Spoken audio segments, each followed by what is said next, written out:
আসসালামু আলাইকুম, সবাই কেমন আছো? আশা করি সবাই ভালো আছো। আমিও আলহামদুলিল্লাহ অনেক ভালো আছি। মাও কিচেন উইথ ভিলেজ ফুডে সবাইকে স্বাগত জানিয়ে নতুন আরও একটি ভিডিও নিয়ে তোমাদের মাঝে হাজির হয়ে গেলাম। তো আজকে আমি আরেকটা নতুন রেসিপি তোমাদের সাথে শেয়ার করব। তো ভিডিওটা স্কিপ না করে পুরোটা ভিডিও দেখার জন্য অনুরোধ রইল, কারণ তোমরা ভিডিওটা পুরো দেখো না আর না দেখে কমেন্ট করো। এই কথাটা আমি অনেকবার বলছি। তোমরা মনে করো একটা কমেন্ট করে দেখা যায় ভিডিওটা দেখলে মনে করবে যে তাহলে আমিও তোমাদের ভিডিওটা দেখবো। অবশ্যই তোমাদের ভিডিও আমি দেখি, কিন্তু এরকমভাবে একটা মানুষেরকে কমেন্ট করাটা উচিত না। কারণ আমি কয়েকদিন আগে একটা পিঠার 2-3 দিন আগে একটা পিঠার ভিডিও দিছি। তো আমি দুধ চিতই পিঠা বানাইছি। এক আপু আমাকে কমেন্টস করছো যে আপু দুধ পুলি পিঠাটা খুব সুন্দর হয়েছে। আসলে তো তুমি আমার ভিডিওটা দেখোই নাই আপু, কারণ আমি তো দুধ চিতই পিঠা বানাইছি, আমি তো দুধ পুলি পিঠা বানাই নাই। তো যাই হোক, এরকমভাবে তোমরা কেউ কমেন্ট করো না। তোমাদের কাছে আমার অনেক অনুরোধ, তোমরা ভিডিওটা দেখো। একটা ভিডিও টেনেও যদি দেখা হয় তাও আমি মনে করি 2-3 মিনিটের কম দেখা যায় না, কিন্তু তোমরা দেখা যায় 1 মিনিটও ভালো করে দেখো না, ঢুকে একটা কমেন্ট করার পরে চলে যাও। তো যাই হোক, আমি আরো কয়েকটা ভিডিওতেই তোমাদের বলছি, এখন তোমাদের ইচ্ছা, তোমরা যদি মনে না চায় ভিডিও দেখো না আর কমেন্টও করো না, সমস্যা নেই। তো এদিকে আমি কথা বলতে বলতে দেখো শুটকিটা কেটে নিচ্ছি আর রসুনও কেটে নিচ্ছি, আর এখন পেঁয়াজ কুচি করে নিচ্ছি। তো আজকে আমি শুটকি রান্না করব।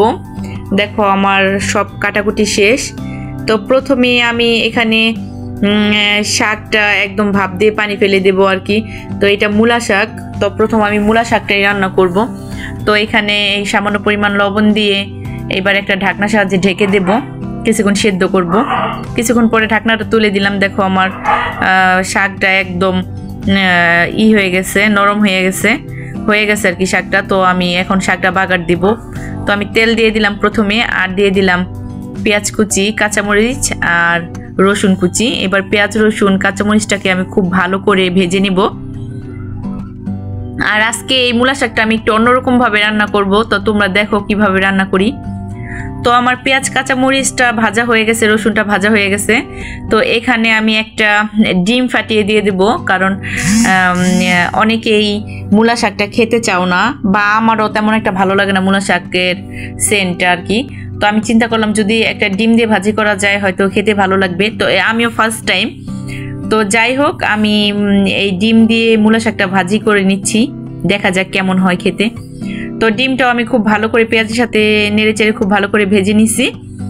তো এখন আমি এই পর্যায়ে এসে এই সেদ্ধ করে রাখা শাকটা অ্যাড করে দেব। এই যে শাকটা দিয়ে দিলাম।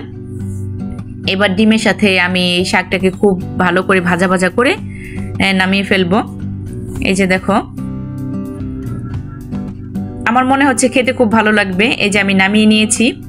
দেখো শাকটা দেখতে খুবই সুন্দর হয়েছে। তো তোমরা কে কে এরকম ডিম দিয়ে মূলা শাক ভাজি করে খাইছো অবশ্যই আমাকে কমেন্ট করে জানাবা। তো এইদিকে আমি ওই একই কড়াইতে শুটকিটা একটু টেলে নেব। তো শুটকিটা আমি খুব ভালো করে খোলার মধ্যে টেলে নিচ্ছি। এখানে কিন্তু আমি কোনো তেল ব্যবহার করি নাই, এভাবেই শুকনো খোলায় আর কি টালতাছি। তো আমার শুটকিটা টালা হয়ে গেছে। তো এই পর্যায়ে আমি দিয়ে দেব গরম পানি, আর আমি এই শুটকিটা কিছুক্ষণ গরম পানিতে ভিজিয়ে রাখবো, কারণ শুটকির মধ্যে অনেক সময় বালি থাকে। তো গরম পানিতে ভিজিয়ে রাখার কারণে বালিটা একদম থাকবে না। তো এইদিকে আমি একটা কড়াই বসাইয়া তার মধ্যে তেল, পেঁয়াজ, রসুন আর কাঁচামরিচ বেশি করে দিয়ে দিচ্ছি। এবার সবগুলো পেঁয়াজ, কাঁচামরিচ আর রসুনটা আমি খুব ভালো করে ভেজে নিব। তো শুটকির মধ্যে একটু পেঁয়াজ রসুনটা বেশি দিলেই শুটকিটা খেতে ভালো লাগে। তো তোমরা তো অনেকে অনেক রকমের শুটকি খাইছো, তো আজকে আমারটা একটু ফলো করো, দেখো আমি কিভাবে রান্না করি, কারণ সবার রান্নার ধরন বা রান্নার স্টাইল একরকম না।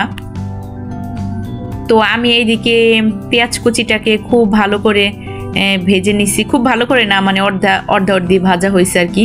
তো এই পর্যায়ে আমি দিয়ে দেব শুটকি, আর শুটকিটা আমি গরম পানিতে ভিজিয়ে রাখছি, তারপরে ঠান্ডা পানিতে কিছুক্ষণ ভালো করে ধুয়ে তারপরে এবার তেলের মধ্যে দিয়ে দিলাম। এবার আমি পেঁয়াজ রসুনের সাথে শুটকিটাও খুব ভালো করে ভেজে নেব। আর এই ভাজার সাথে সাথে অনেক সুন্দর একটা ফ্লেভার বের হইতেছে শুটকির। এই যে দেখো, এভাবে আমি খুব ভালো করে নেড়েচেড়ে ভাজবো।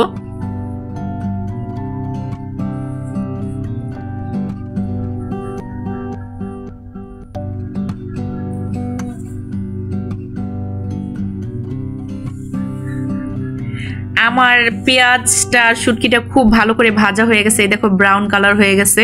তো এই পর্যায়ে আমি দিয়ে দেব 1 টেবিল চামচ আদা রসুন বাটা। আর আদা রসুন বাটাটাও আমি খুব ভালো করে এই পেঁয়াজ রসুনের সাথে খুব ভালো করে ভেজে নিব। আমার আদা রসুনটা ভাজা হয়ে গেছে, এবার আমি দিয়ে দিব পানি। আর একে একে সবগুলো মশলার উপকরণ আমি দিয়ে দিব।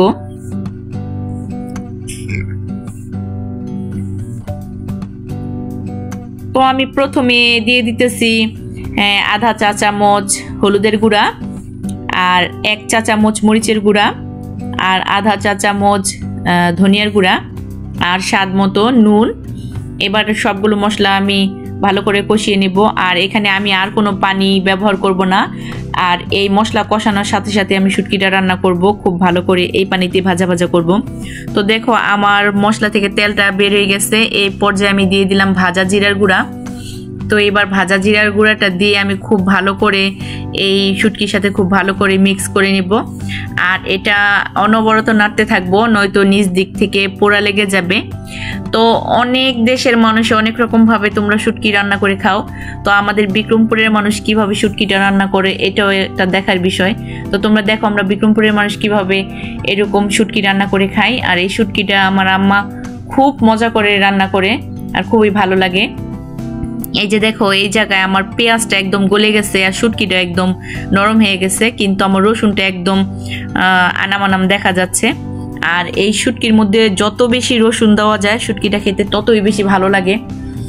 আর আমরা এইভাবেই খাই, অনেক সময় অনেকে সবজি দিয়ে খায়, তারপরে আলু দিয়ে খায়, কিন্তু আমরা শুটকি ভুনাটা শুধু পেঁয়াজ আর রসুন দিয়েই করি।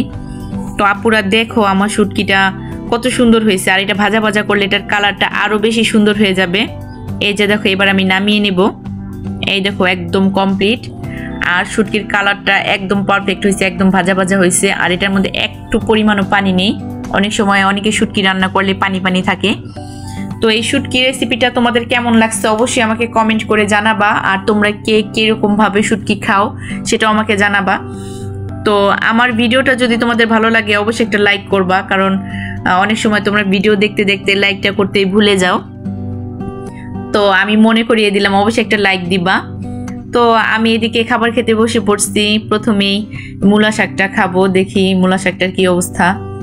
ডিম দিয়ে মূলা শাক ভাজি আমি কখনো খাইনি, তো খুব ভালো লাগলো। তোমরা এইভাবে ট্রাই করতে পারো, আমার তো খুবই ভালো লাগছে মূলা শাক দিয়ে ডিম।